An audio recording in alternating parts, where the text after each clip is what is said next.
El actor Robin Williams sabía que estaba enfermo cuando se quitó la vida el 11 de agosto del año 2004. No hace relativamente mucho, ¿eh? En el 2004, el 11 de agosto, se quitó la vida, se ahorcó con un cinturón en su mansión de Beverly Hills. Decían, o dicen los que vivían con él, estallaba en los últimos años en llanto sin motivo, se olvidaba los diálogos que se había aprendido para sus películas, se perdía en medio de una conversación. Su viuda dice, era un desconocido en sus últimos meses. Una de sus maquilladoras de toda la vida dijo, era horrible verlo, que al final del rodaje se ponía a llorar y decía, estoy perdiendo la capacidad de hacer reír, que es lo único que sé. Y hace poco salió una biografía de la vida del artista que muestra al hombre detrás de los personajes, y él tenía un temor, una paranoia, que traía desde que era muy jovencito, temor a enfermarse.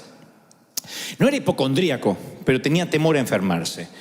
Y cuando se quita la vida, hacen una autopsia como corresponde, según la orden forense, y descubren que tenía una enfermedad neurodegenerativa.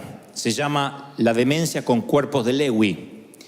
Los cuerpos de Lewy es una de las terceras enfermedades de demencia en el mundo.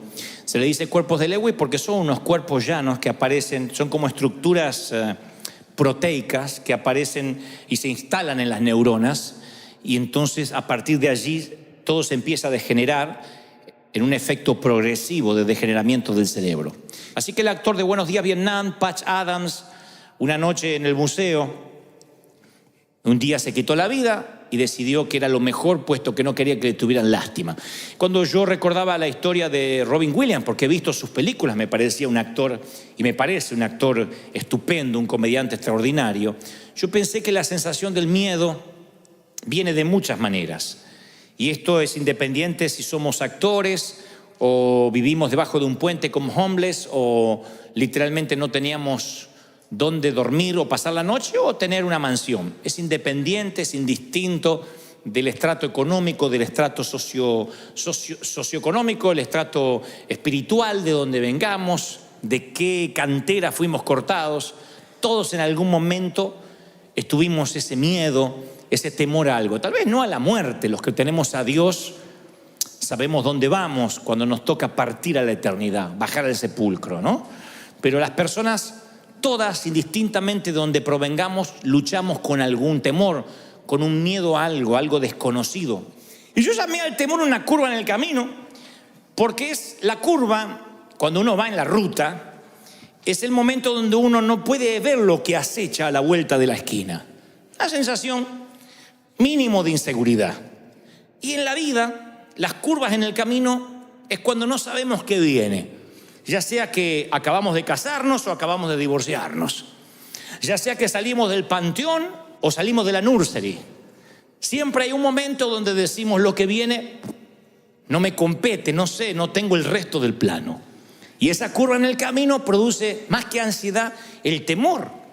Si vamos a estar a la altura de las circunstancias, si vamos a poder hacer frente a lo que viene. Y el temor es parte de la trama de la vida. Es imposible vivir sin miedo. El miedo no se lo puede ignorar, hay que enfrentarlo, pero el miedo es parte de la vida. Y es un instinto básico de supervivencia. Hay un miedo que es saludable, hay un miedo que no llega a ser tan poco miedo, sino precaución, pero que es primo hermano del miedo, que hace que uno mire a la derecha y a la izquierda antes de cruzar una calle.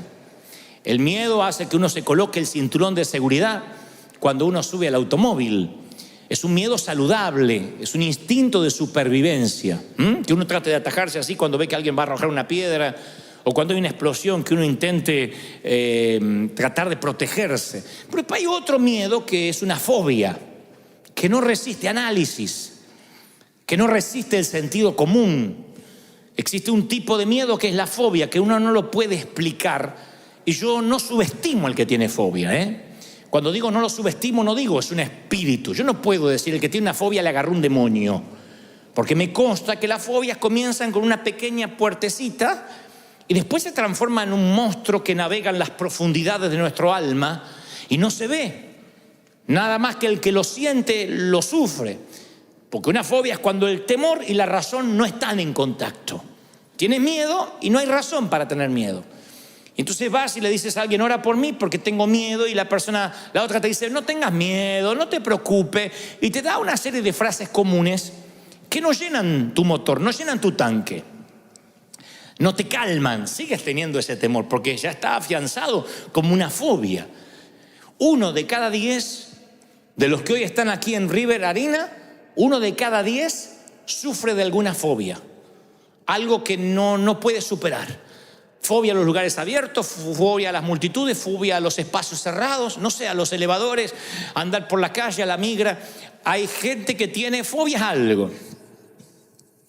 Y después estamos los otros 9 que no tenemos una fobia declarada, pero que sí transitamos por el jardín del terror de la vida. Que muchas veces un golpe, un infortunio nos hace temer. El temor, uno apenas le abre una puerta, el temor dice, permiso, vete un pie, y después se te instala, de modo que se transforma en una paranoia. Y preguntas, yo tengo temor, y dice, hay gente que dice, no sé si hay vida después del divorcio, no sé si voy a poder subsistir. Otros dicen, yo no sé si hay vida después de la muerte de un cónyuge, la pérdida del sustento. Yo he tenido mis propios momentos de temor abrumador. La primera vez que me paro ante un gentío, ante una multitud, yo me acuerdo todavía lo que sentía. Imagínense un muchacho introspectivo, lleno de complejos. De pronto hablarle a un gentío yo dije, me voy a orinar acá. Yo tenía terror, no me salían las palabras, no podía mirar a la gente a los ojos. Recuerdo ese temor abrumador. Recuerdo el temor abrumador de salir al hospital con un niño, uno de nuestros niños lleno de sangre, que estaba mirando por una ventana en un altillo, de pronto tropieza, no sabemos con qué, se abrió la cabeza, lleno de sangre, y envolverlo en toallas, subir a un taxi y correr al hospital. Cuando dentro del miedo los protagonistas son nuestros hijos, es peor que miedo, es terror. Estuve ahí cuando lo tenían que coser sin anestesia porque no había tiempo, y yo me acuerdo estar ahí y decir, Señor, que no pase nada, que no pase nada. Yo sé que hay papis aquí que han vivido situaciones así, mirar a su hijo jugar al fútbol, a lo que sea, y de pronto ve que alguien lo golpea, cae y se queda inmóvil unos segundos. Son esos segundos que literalmente se te corta el aire a ti, porque piensas que tu vida podría cambiar tal como la conoces en un instante. Y esos temores a veces no te dejan vivir. Cuando la curva del camino llega a tu vida, esas curvas llegan en momentos donde uno tiene que dejar a los chiquititos en el kinder. Recuerda cuando fuiste a llevar a tus hijitos al kinder la primera vez y la maestra te dijo, déjelo, va a llorar un poquito, pero después déjelo. Y tu hija está ahogándose de... Tú quieres agarrar a tu hija y decir, me la llevo de acá, maldito, pero no puedes, tienes que dejarla ir. Y después vienen otras curvas del camino, cuando viene un condenado a llevarse a tu hija, uno de 25 años, 26, y dice que ama a tu princesa. Ese día va a llegar también para mí, algún incircunciso ha de llegar. Pero yo ya lo tengo resuelto, ya tendrá sus 48 años y que haga su vida. Que crezca. Hija, ya tienes casi 50, creo que puedes cuidarte sola. Curvas del camino, en que uno dice, no sé qué va a ocurrir del otro lado, pero el temor alguien lo definió como un pequeño chorro de duda, unas goteras de duda que fluyen a través de la mente y luego producen un canal tan grande que todos los pensamientos se escurren por ahí, todos los filtras a través del temor. Y esos temores crecen día a día hasta que nos encontramos paralizados, incapaces de hacer cosas para Dios, incapaces de creerle al Señor, porque el temor te va envolviendo. Dicen los psicólogos que hay 6 tipos de miedos, independientemente de los que no son fóbicos inclusive, pero hay 6 miedos que todos los seres humanos luchamos en algún momento. Pobreza, crítica, pérdida del amor, que te amen o dejes de amar, enfermedad, vejez y muerte. Y cuando esas 6 cosas pasan por la vida, porque son estaciones donde sí o sí tenemos que atravesar, uno se llena de temor, son curvas del camino. Y el Señor me mostraba una historia de temor notable y de cómo el temor puede cambiarte y arruinarte la vida y robarte lo que Dios ya te dio. Hay gente que yo estoy seguro que por el temor se está perdiendo bendiciones, se está perdiendo amor, se está perdiendo a su pareja, se está perdiendo empresas, se está perdiendo ministerios. Y no es que Dios no se lo quiera dar, el temor no les permite ver, les impide ver lo que Dios tiene. Hay una curva en el camino que no les deja ver y los llena de ansiedad y no avanza. Y las Escrituras hablan justamente cuando la delegación de espías, en el éxodo de Israel, la delegación de espías fueron a espiar, valga la redundancia, a Canaán. Moisés recibe de parte de Dios que por cada tribu, 12 tribus, tiene que elegir un delegado. Y esas 12 tribus eligen cada uno un delegado, 12 delegados, 12 espías, van a ver qué hay en la tierra prometida. Ya estaban allí. Así que se reúnen en una asamblea en Cades Barnea y dicen, bueno, vamos a decidir qué es lo que hay, vamos a hacer un reconocimiento. Dios nunca les envió a los espías para consultarles si conquistaban o no. Dios nunca les dijo, miren, ahora son mi board. Si ustedes después por mayoría votan que no, no lo hacemos. Probamos otra tierra prometida. No. Aquí van a una experiencia de reconocimiento. Nada más. Era un equipo de avanzada para la conquista. Dios dijo, esta es la tierra que ya les entregué. Noten el verbo, nunca dijo que les voy a entregar, vamos a ver si se las puedo dar. Ya les entregué, ese es el hogar final, luego de generaciones de esclavitud en Egipto.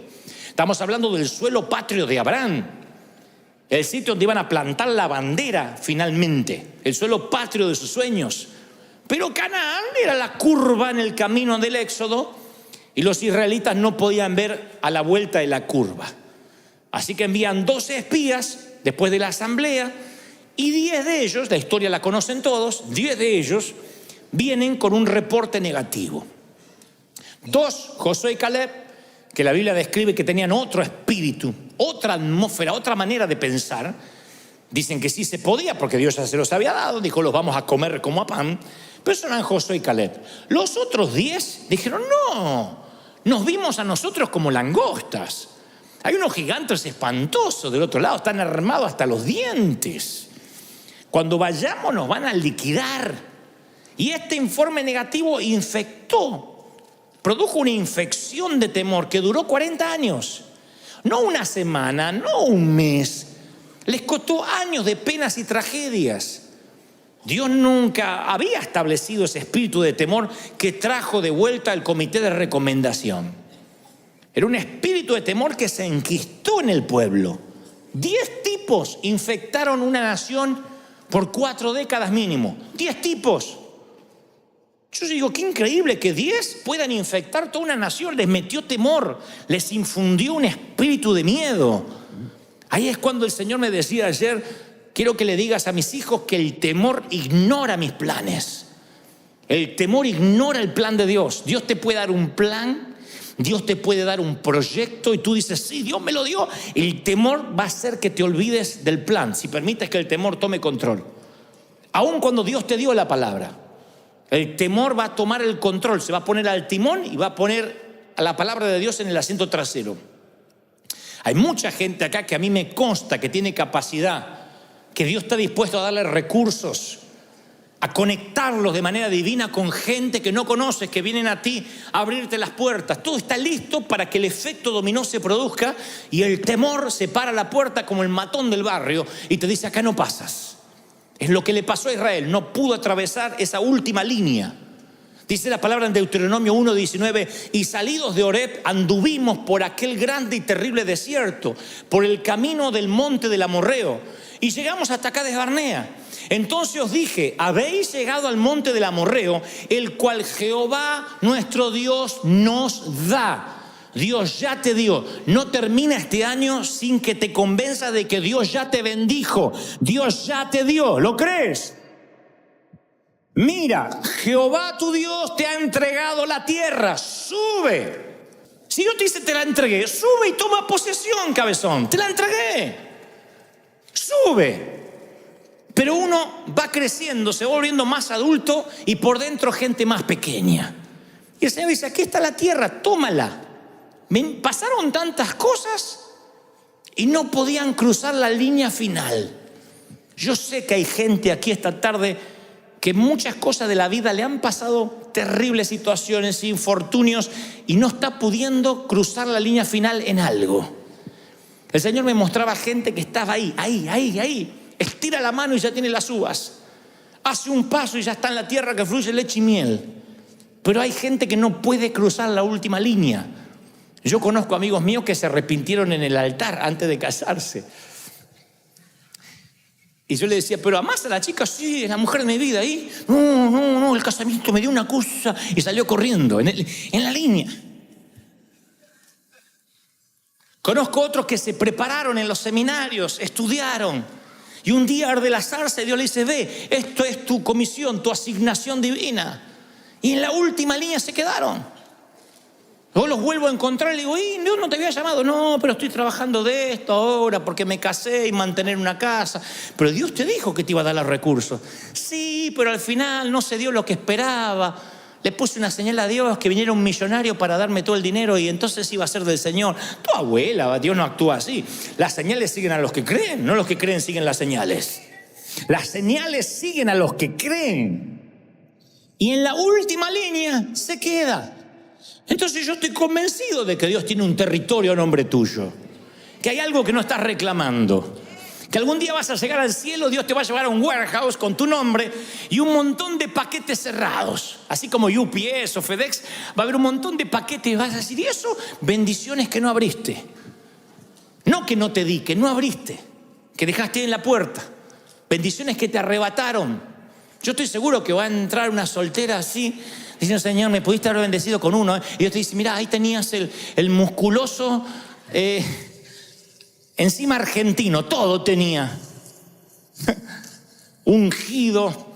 Y ahí tenías un pelirrojo y allá tenías un rubio, porque si no te gustaba yo tenía otro plan B. Y huérfano, sin madre, todo.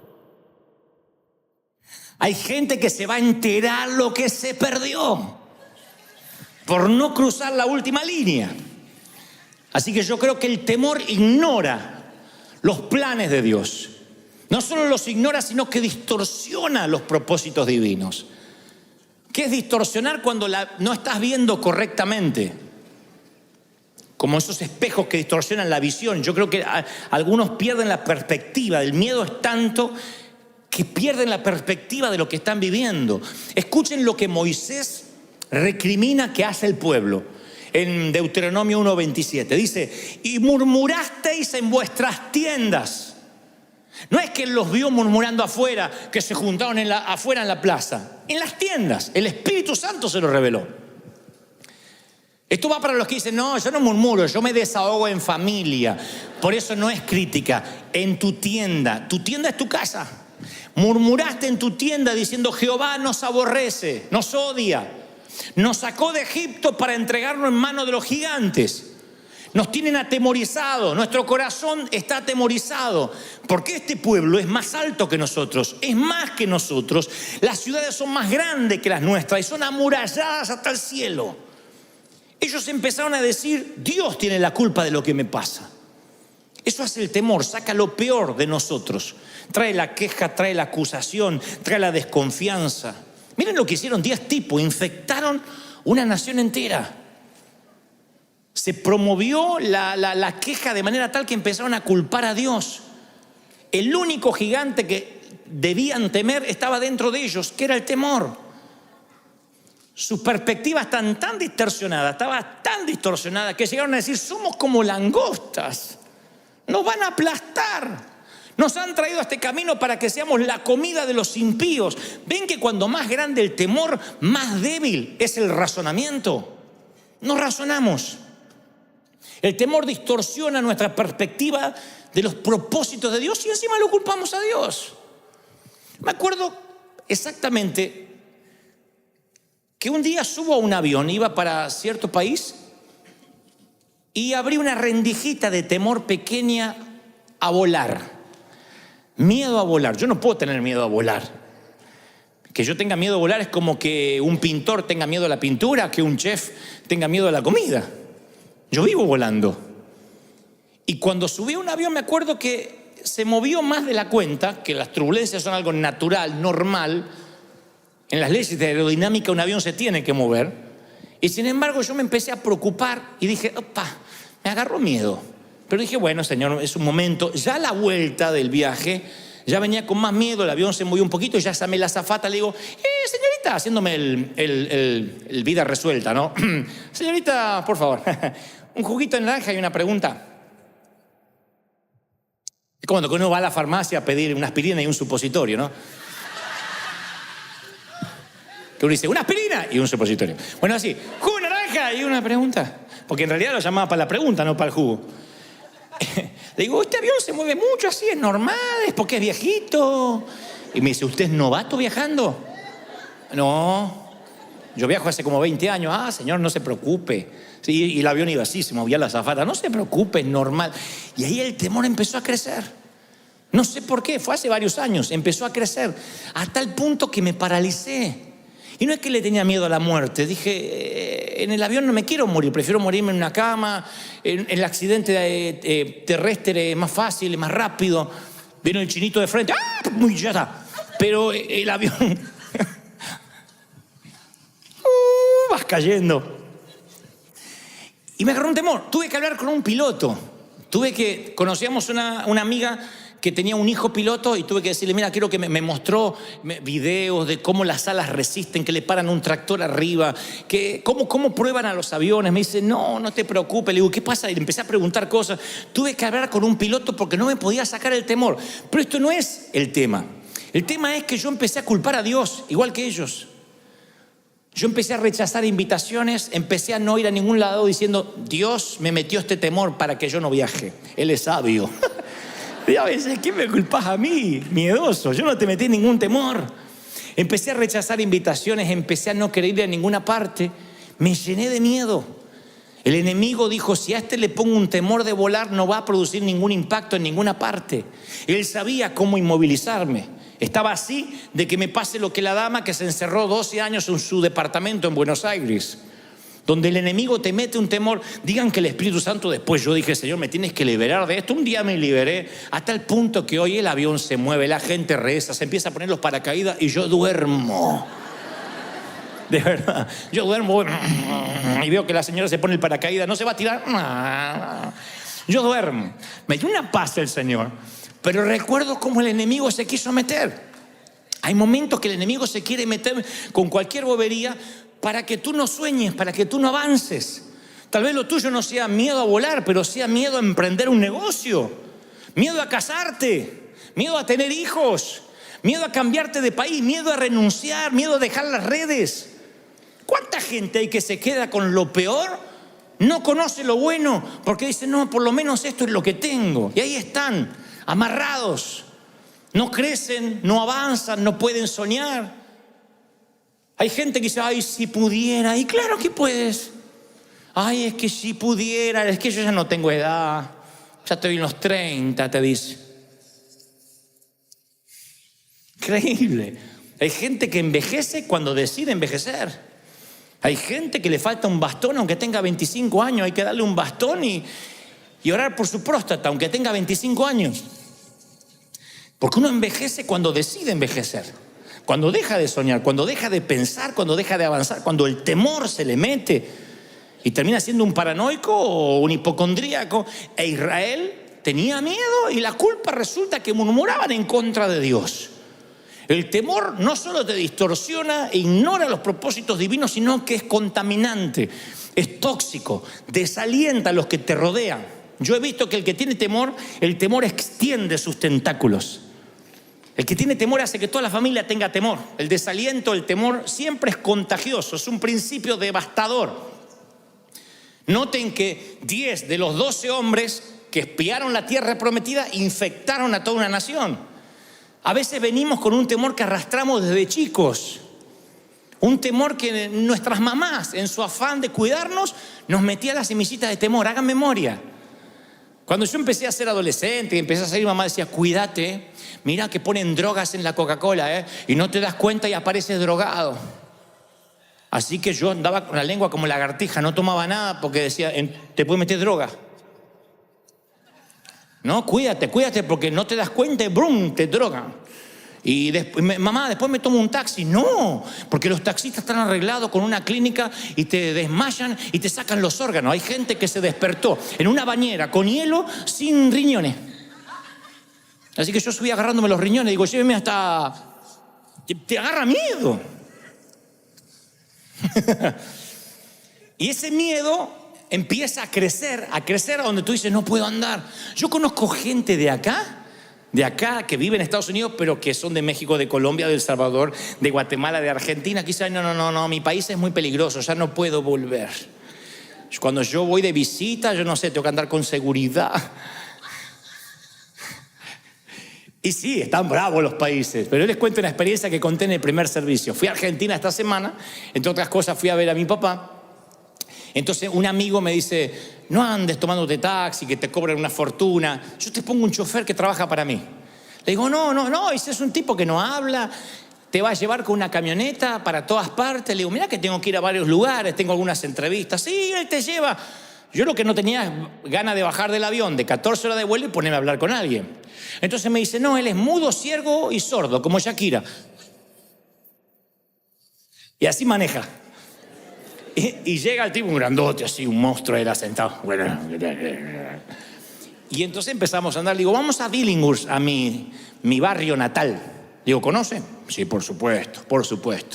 Entonces me lleva a Billinghurst, que es el barrio no ha cambiado, las paredes están peor que antes, los barrios, esos barrios que están detenidos en el tiempo, ¿no?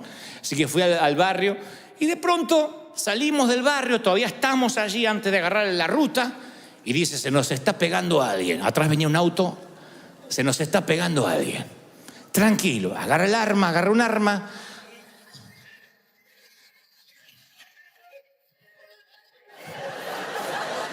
Ah, sí, porque yo no nací en Buckingham, de ahí vengo. Entonces agarré el arma y dice, tranquilo, flaco, tranquilo. Ah, parece que lo viene a ver usted. Y el tipo, para la camioneta y se baja y golpea la ventanilla. Y dice, Dante Gebel. Baje, como diciendo, baje que cualquier cosa yo le pego un tiro. Al otro, no a mí. Entonces, y había un muchacho que estaba todo con su ropa así de mecánico, no sé qué, me dice, Dante, te vi acá en el barrio, por eso empecé a seguir tu auto. No te acordás de mí, no estás el negro, soy el negro, decía. Y no me pude acordar. No, pero yo me acuerdo, yo creo que él o soñó que era mi amigo o Dios me hizo olvidar del negro. Yo soy el negro, ¿no te acordás? No me acuerdo, ¿cómo que no? Yo estaba de novio con la Marisa. ¿Te acordás? La Marisa, la que está el negro. Y como me insistía tanto que habíamos compartido la cuna, entonces, ¿qué se hace en esos casos? Negro.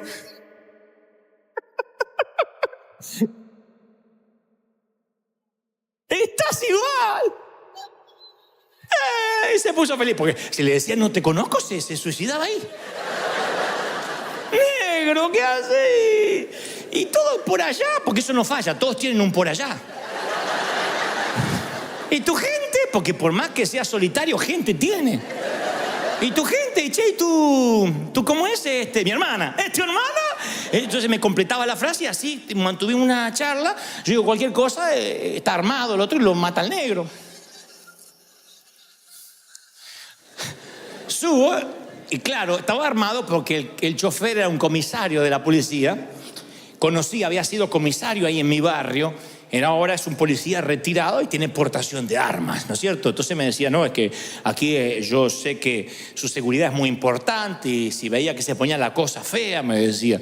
Dice, ¿conoce al caballero? Eran amigos de la infancia y no tengo la menor idea quién es. Sé que es el negro,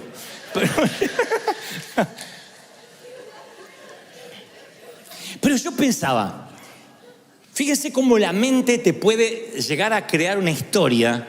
Si este muchacho no era de seguridad y no paraba, cada vez empezábamos a correr diciendo, tuvimos una persecución, alguien nos quería matar. ¿Cómo el temor podía infiltrarse? A lo mejor con una bobería, con algo que era cotidiano. Y me pasó esta semana y yo decía, es increíble que muchos venimos de esos lugares donde nos acostumbramos al peligro, a que te podían pasar cosas. En mi país a mí me asaltaron 3 veces, me robaron las zapatillas, el cinto, eran cosas que podían pasarte. Hoy en día nosotros, el solo pensar que nuestros hijos podrían estar ante el más mínimo peligro, a veces nos transformamos en guardiacárceles. No les dejamos ser libres y lo contaminamos a nuestro hijo. Como mamá me decía, te van a poner drogas, te van a enfermar, te van a quitar los órganos. A veces uno sin querer arrastra en los patrones genéticos esos miedos. Y hay que cortar, porque el temor saludable es aquel que hace que tengas cuidado. El temor saludable te coloca el cinturón de seguridad. La fobia hace que no subas al auto. El temor saludable hace que mires la calle antes de cruzar. La fobia hace que no salgas a la calle. El temor saludable es que tomes tus recaudos antes de emprender un negocio, veas con quién te vas a asociar, de dónde vas a sacar los recursos. La fobia hace que digas, me quedo de empleado porque es lo seguro. La fobia no te deja avanzar, no te deja pensar. Y se infecta, se transmite, es algo desalentador. 40 años arruinados por 10 hombres que tenían miedo. Cuando ellos regresaron trajeron a un gigante mucho más terrible de los que habían visto. El gigante del temor, que acechó todo el campamento y devoró la fe y el valor de una nación. El temor es transferible, no te olvides de eso. Siempre decimos nosotros que nadie, como dice el apóstol, con ligereza imponga manos. Claro, no es que el que te toca ya te pasó el temor, pero a veces uno está tan abierto, tan sensible, uno es como tierra mojada, entra la semilla y entra el palo también. Y cuando uno es una tierra mojada que dice, pastor, ore por mí, ese hombre, si a veces es pastor o no es pastor, ora por ti y muchas veces te va a transferir sus temores, sus cosas. Ojalá que te transfiera fe, que te transfiera valor, pero a veces hay cosas negativas. Me acuerdo que estábamos por hacer nuestro primer estadio en el año 96.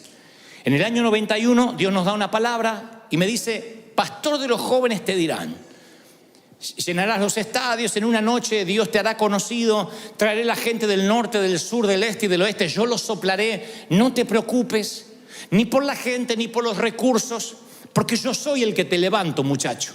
Yo tenía 23, 24 años, un pibito, chamaco. Y Dios nos da una palabra de fe y en fe vamos al estadio, rentamos el estadio en fe, pagando una pequeña parte, una seña, diciendo que el resto lo vamos a pagar después que se termine el evento. Tuvimos favor con el presidente del club. El presidente del estadio Vélez, llamaba Gámez, me dice, ok, ahí está el estadio, pueden hacerlo. Pero unas semanas antes yo voy a predicar en una pequeña iglesia de provincia, donde hay un pastor que todavía recuerdo, no le diré quién es, por una cuestión de no herir susceptibilidades. Le digo, pastor, ¿no orás por mí porque voy a hacer un estadio? Y él me dice, pero no te conoce nadie. ¿Y los recursos? No tengo nada, pero Dios me dijo. Bueno, me impone las manos y ora. Y dice, Padre, yo te pido que lo bendigas. Si tú lo has mandado, está bien. Si no es tu voluntad, está bien también, Señor, que se dé cuenta que tú no lo mandaste.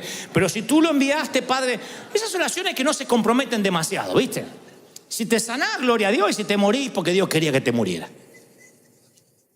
Esas oraciones que no se comprometen. Cuando termina de orar, me dice, estás loco. Yo oré, pero estás loco, flaco. Esto es un suicidio. ¿Quién te va a ir a ver? No te conoce nadie. No, yo ni loco. Claro, era el pastor de una iglesia más o menos pequeña, con un montón de temores. Y ahí me di cuenta, sin querer, que me lo había traspasado los miedos. Me fui a dormir con un miedo. Me levanté con un terror. Que dije, vamos a suspender todo, suspendamos, esto no es de Dios. Me olvidé de las palabras proféticas, me olvidé de lo que Dios me dijo, de todo. Un terror de que no iba a poder pagar, que iba a terminar preso, soñaba de que salía al estadio y no había nadie. Y había un compañerito del colegio que decía, ¡ja, ja! Y se reía de mí. Soñé que salía, ¡ay! Me había olvidado de vestirme. Mire, el temor abrió una puerta y todos los pensamientos se filtraron por ahí. Volvimos a orar con el equipo de profetas, unas hermanas que oraban, y dice la hermana, el Señor me muestra que un espíritu de temor se metió en ti. ¿Te hiciste orar por alguien? Sí, un pastor. Dice, bueno, te transfirió el espíritu de temor, te transfirió el espíritu de miedo y hay que cortar ahora. Fíjense lo importante. que uno a veces va por la vida. ¿Puedes creerlo o no? Yo lo viví. Y yo sentía que no podía avanzar y dijeron, vamos a cortar, porque te hicieron una oración hechicera. Y yo digo, ¿qué es una oración hechicera? Dice, cuando alguien sin querer te maldice, te ata, te cierra. Esa gente que va a tu casamiento y dice, bueno, que la pasen bien, estos van a durar lo mismo que un gas. Y se va. Tú sientes la vibra. Vieron que hay gente que es así. Los creyentes solemos ser así. Te estás casando y yo te digo, espera, no te metan los cuernos, vamos a esperar. Me compré un auto, espero que no te mates con toda tu familia adentro. Así los creyentes escriben en las redes. Decimos, estamos bendiciendo, espero que esto dure, espero que esto sea de Dios, espero que no sean puras emociones. Ven la foto de ustedes llorando, espero que no sean porque van a ver un comediante. O sea, la gente a veces suelta palabras que si no estás cubierto con la armadura de la fe, no estás cubierto por la sangre de Cristo, esos temores vienen hacia ti y te detienen, te estancan. Gente que está esperando que te vaya mal. Pero la Biblia dice que mayor es el que está con nosotros que los que vienen en contra. Mayor es lo que Dios nos dio. ¿Tú lo crees de verdad? Y resistimos. Entonces cuando quiere venir el temor se va. Y yo hasta el día de hoy me cuido de quien me ora. Y a veces para no ser grosero alguien me dice, déjamonos orar por ti. Yo digo, Señor, me cubro con tu sangre ahora. Y ni lo escucho. Porque yo creo en la transferencia de espíritus. El temor ignora las promesas de Dios. Entonces os dije, Deuteronomio 1:29, no teman, no tengan miedo, Jehová va delante de ustedes, Él pelea por ustedes, conforme lo hizo antes, lo hará ahora. Él está delante, Él está detrás, Él estuvo en la columna de nube y en la columna de fuego, volverá a estar. ¿Tú lo crees? ¡Aleluya! La Biblia nos dice que Él los había llevado, literalmente dice, yo los llevé como un padre a sus hijos, como trae el hombre a su hijo por todo el desierto. Dios los trató como infantes al pueblo de Israel. Los alimentó, los sostuvo, los mimó, los apapachó. Ay, ¿tienen hambre los nenes? Ay, cae maná otra vez. Y caía el maná. Estamos hartos de maná, vengan las codornices. Dios los alimentó, los bendijo. Ahora tenían que pasar el examen. A veces vamos por los desiertos y los desiertos en la vida es para que creemos lazos con nuestro Padre. En los desiertos aprendes a hablar con Él, en los desiertos ganas intimidad. Y Dios quería que lo amaran por lo que Él es, no por lo que les daba. Así que el desierto fue una etapa donde era el tiempo en que ellos tenían que sacarse a Egipto de dentro. Salieron de Egipto en cuestión de horas, pero Egipto de dentro les tardó 40 años y a algunos no se les fue. De hecho, murieron ahí en el desierto. La esclavitud es tan fuerte en algunos, el miedo es tan fuerte que a veces tarda años en que empieces a confiar en las promesas de Dios. Y Dios le dice a Israel, así como yo estuve, yo voy a estar, yo no cambio. Le estaba diciendo, no mires lo que los faros delanteros de tu automóvil te muestran, que son los gigantes. Te doy permiso para que mires por el espejo retrovisor y veas cómo yo estuve, como nunca te he fallado. Como estuve en el pasado, tú tienes que mirar hacia atrás y Dios dice, y tienes que decir, si Dios nos trajo hasta aquí, nos va a llevar hasta el futuro. Pero sus ojos estaban congelados por lo que veían adelante y parecía que los gigantes aplastaban todo lo que Dios había hecho. Por eso yo te pregunto esta tarde, ¿de verdad que no hizo nada Dios en tu pasado? De modo que puedas decir cómo estuvo, va a seguir estando. ¿De verdad que todos tenemos la memoria tan frágil que podemos decir, a mí Dios nunca me libró de nada? ¿Cuántos están aquí y dicen, Dios me sacó de situaciones que pensé que no iba a salir? ¿Tienes ¿Tienes una historia para contar? ¿Sí? Que dice, Dios me sacó, Dios me libró. Contesto en el servicio anterior y no quiero pasar por alto.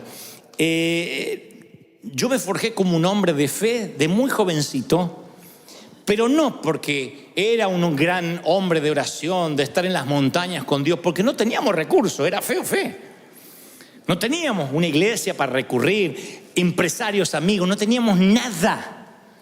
Entonces era fe, fe, fe, fe. Nunca tuve un presupuesto en mi vida, porque ¿qué iba a tener presupuesto si no tenía plata? Me decían, tienes que hacer un presupuesto. Cuando venga para pagar, Dios dará para pagar.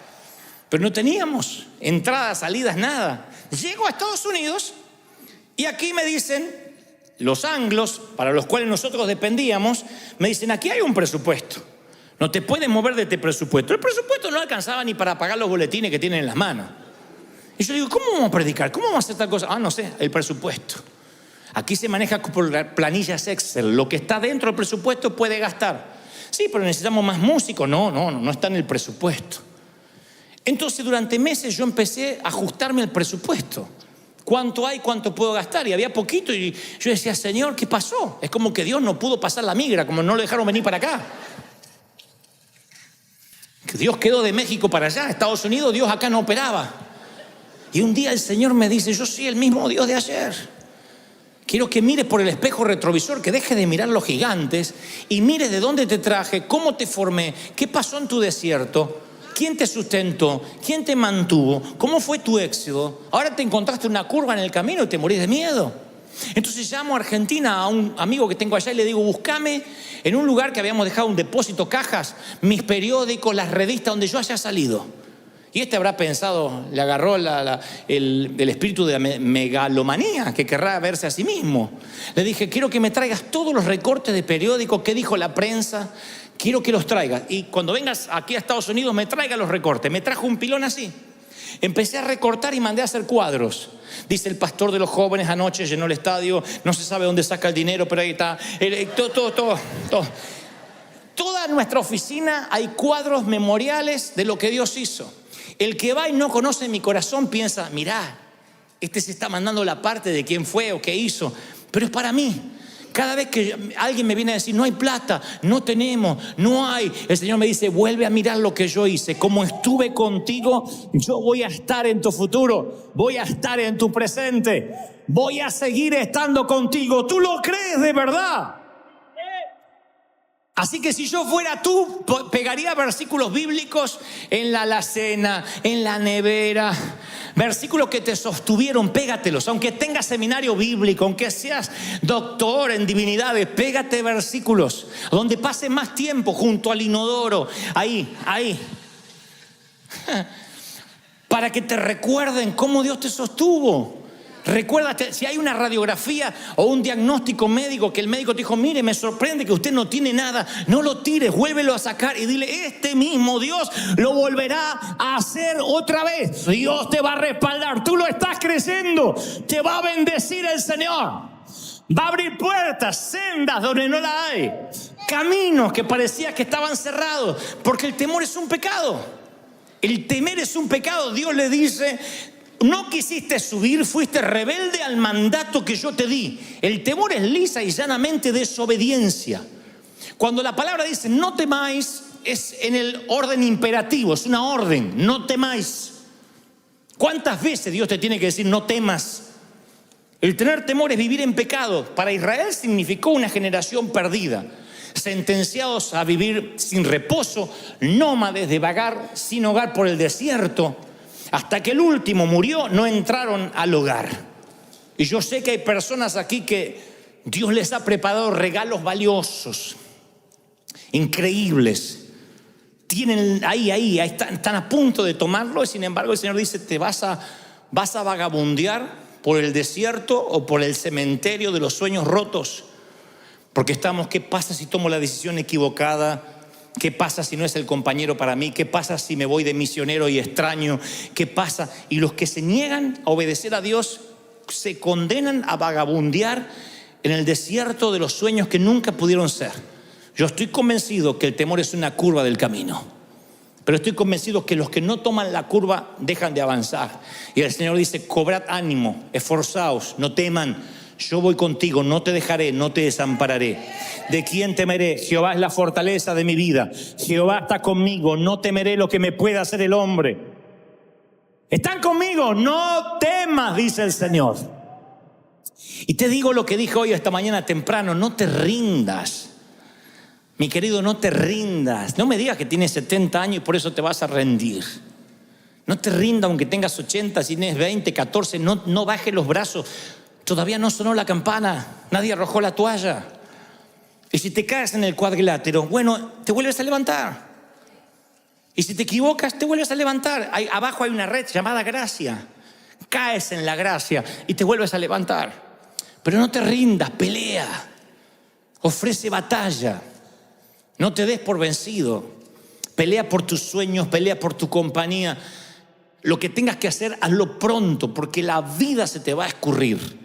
Y el temor lo que hace es esclavizarte y robarte lo que no se puede recuperar: tiempo. El dinero sí se puede recuperar. Nos consta de gente que ha estado en quiebras financieras y salió adelante. Pero el tiempo, ¿quién te devuelve los años no bailados?